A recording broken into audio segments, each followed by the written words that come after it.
In 1964, Pontiac dropped a bomb with the newly released GTO and, as we all know, started the bonfire that became the catalyst for the phenomenon we know as the era of muscle cars.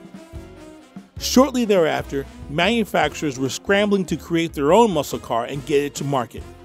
The execs at Dodge not only witnessed the rise of the first muscle car, but American Motors just released their Marlin, a handsome-looking two-door with a sloping fastback roof, and even their sister company Plymouth had the Barracuda. Dodge wanted to get into the game as well, and the Chrysler high-ups gave them the green light, with one caveat: don't build a Dodge version of the Barracuda. So they went back to the drawing board and revived the Charger name for the second concept car, the Charger 2, a mid-sized two-door based on the B-body platform. This concept ultimately led to the 1966 model year Charger that we see today.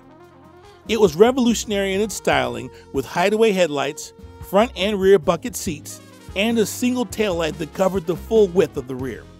Engine options were all V8s, starting with the 318, then 361, 383, and finishing up with the 426 Hemi, backed by either an automatic or 3 or 4-speed manual transmission.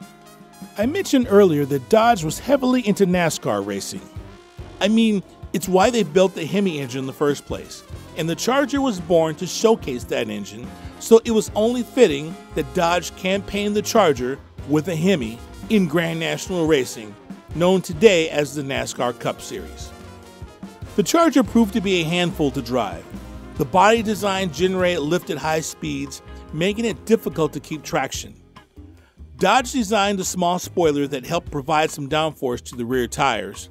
It wasn't much, but it was enough to allow David Pearson to win the 1966 NASCAR Grand National Championship, and it also made the Charger the first production vehicle in the U.S. to offer a rear spoiler. The Charger received some minor changes for 1967. The rear bucket seats were retained, but the full-length center console was removed, making it more like a normal interior. Also, the engine choices were revised. The 318 was still available, but the 361 was dropped, making the 383 the upgrade engine. Next in line was the new 440 Magnum engine, with the 426 Hemi still the top choice. With the introduction of the Mustang and the Camaro, sales for the Charger were less than half of what they were last year, and the Hemi Charger was super rare with only 27 units produced. Something needed to be done quickly.